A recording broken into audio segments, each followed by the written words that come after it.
There are 3 such trains running in China which are the most unique. You will get to see this train only in China in the whole world. First is the light mono train running in Chongqing City. This train runs several feet above the ground. Because of less space in China's Chongqing City, it has to pass between buildings and restaurants. Second is the Sky Train. This train runs in Wuhan City of China.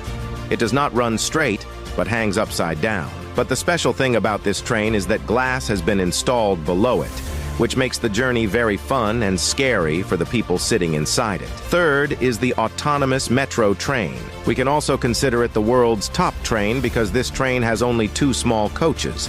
That is why it is also called the worm train, because this train looks like a moving worm.